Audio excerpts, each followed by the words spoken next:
वबरकातुहू। Right पथ news आपको बताना चाह रहा है कि जो पिछले दिनों से एक न्यूज़ चल रही है, सऊदी अरब ने लगाया तबलीग जमात पर बैन, या फिर ये कि सऊदी तबलीग जमात के ख़िलाफ़ सऊदी अरब में फतवा, या फिर ये कि सऊदी तबलीग जमात के ख़िलाफ़ सऊदी ने दिया खुतबा जुमे के अंदर। इस प्रकार की जो न्यूज़ें चल रही है वो उसमें से काफ़ी जब उसका क्रॉस चेक किया गया है और उसको फैक्ट न्यूज़ उस पर जब मालूम की गई है तो पता चला कि एक साहब है अबुल फजल, उन्होंने ये खुतबा बनाकर जारी किया और उस खुतबे के अंदर उन्होंने तबलीग जमात का वर्ड यूज़ किया है। इसी तरीके से नूर चैनल है, वो नूर चैनल चूँकि शिद्दत उनके अंदर है कुछ मामलों में, तो इसलिए उनको लगा कि तबलीग जमात तबलीग का वर्ड आया है, तो उन्होंने तबलीग के वर्ड को तबलीग जमात से जोड़ा और उन्होंने भी ये कहा कि तबलीग जमात पर बैन लगाया गया है। जब हकीकत इसकी मालूम की गई तो पता चला कि वो तबलीग जमात पर बैन नहीं है, बल्कि अल अहबाब ग्रुप वहाँ जो तबलीग करता है, जो प्रचार प्रसार करता है, जो इशाअत करता है, उस पर बैन लगाया गया। यानी अल अहबाब की तबलीग, क्योंकि अल अहबाब जो है दक्षिण अफ्रीका से और कुछ जगहों पर पाकिस्तान से जुड़ा हुआ है, इसलिए उसके ऊपर उसकी जो भी गतिविधियाँ वहाँ सऊदी अरब ने उस पर एतराज़ किया हो, तो उसके खुतबे, उसकी तकरीरों और उसके मौलवी पर बैन लगाया गया। बैन का मतलब कोई बाकायदा सरकारी स्तर पर जिस तरह यहाँ सीबी में बैन हुआ था ऐसा नहीं है, बल्कि उसके खुतबे पर और उसके प्रचार, बल्कि उसके ताल्लुक़ से जागरूक करने की बात कही गई। ये बात फैक्ट न्यूज़ पर मालूम करने से ये बात साबित होती है कि कोई सरकारी स्तर पर जो चीज़ जारी की गई है उसके अंदर एक ट्वीट है। वो ट्वीट क्या है, उस पर ministry of Islamic affairs Saudi Arabia ने जो बात कही है वो तबलीग एंड दावा ग्रुप विच इज़ कॉल्ड अल अहबाब ग्रुप, वो साफ कह रहे हैं विच इज़ कॉल्ड, जो तबलीग दावा का वो ग्रुप जो अल अहबाब ग्रुप कहलाता है। तो इसका मतलब साफ ये हो गया कि अल अहबाब पर उनकी पाबंदी है, अल अहबाब पर उन्होंने इतराज़ जताया है, तबलीग जमात पर नहीं। तबलीग के वर्ड को तबलीग जमात से जोड़ दिया गया। तो ये एक बहुत बड़ी गलत फहमी और गलत प्रचार हुआ है। असल में होता क्या है कि कुछ मीडिया जो यानी भ्रामक प्रचार करता है, जिसको यहाँ हमारे देश के अंदर कुछ लोग गोदी मीडिया और मैं तो उसको कहता हूँ कि फर्जी फितना अंगेज़ मीडिया, इस फर्जी फितना अंगेज़ मीडिया ने इस तबलीग के वर्ड को उठाकर इतना तबलीग जमात के खिलाफ उछाल दिया, क्योंकि उसके दिल में तबलीग जमात के लिए पहले से ही बुग़्ज़ और कीना और हसद और तकब्बुर था। और ऐसे ही मुसलमान नाम के लोग जिनके दिलों में तबलीग जमात के लिए बुग़्ज़ कीना हसद था, उन्होंने उसके उछाले हुए मैटर्स को आगे बढ़ा दिया। ये एक बहुत बड़ी गलती की है।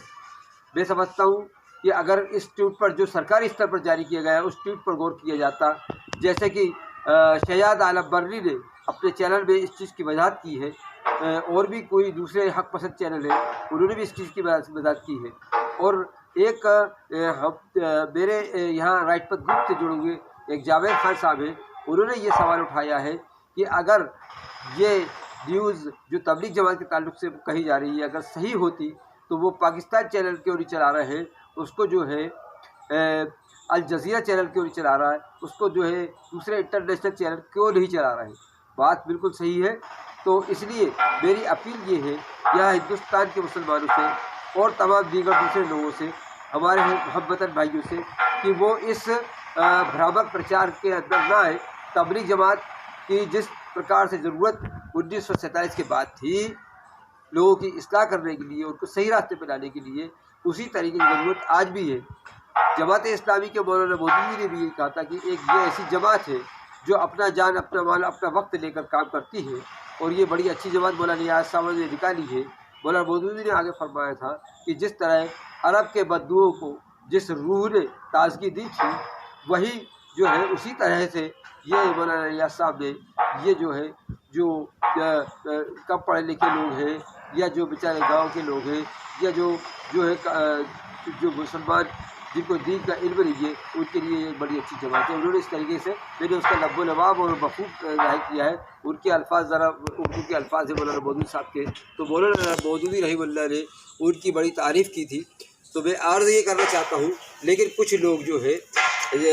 जमाती और मसलकी तासुब के अंदर आकर ये जो भयावह प्रचार जो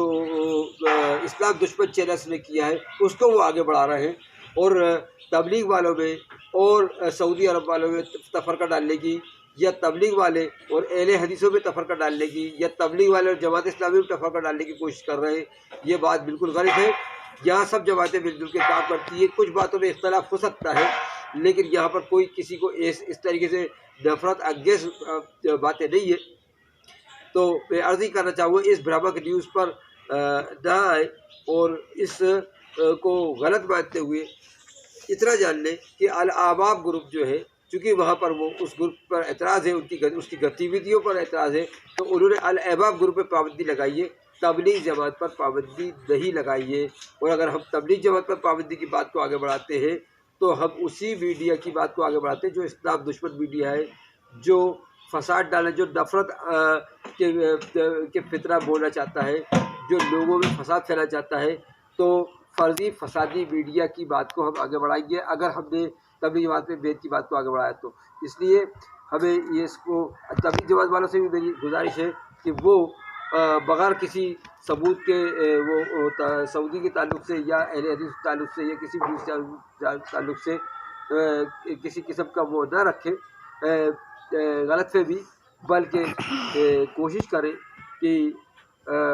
जो भी गलतफ़हमी फैलाई जा रही है उसको वो उसके हक़ाइक़ को समझने की कोशिश करें। तो और हमें यहाँ पर जो है हिंदुस्तान के अंदर जो भी माहौल चल रहा है, इस माहौल को समझते हुए हमें एहतियात के साथ रहना है। और जो लोग फसाद फैलाने की कोशिश कर रहे हैं, आपस में फ़िरक़ाबाज़ी करने की कोशिश कर, उनके इस हद करने से हमें बचना है। जज़ाकल्लाह खैर जज़ा। अस्सलामु अलैकुम व रहमतुल्लाहि व बरकातुहू। मैं राइट पर से doctor Sheikh Abdullah, camera man Uzair Khan के साथ।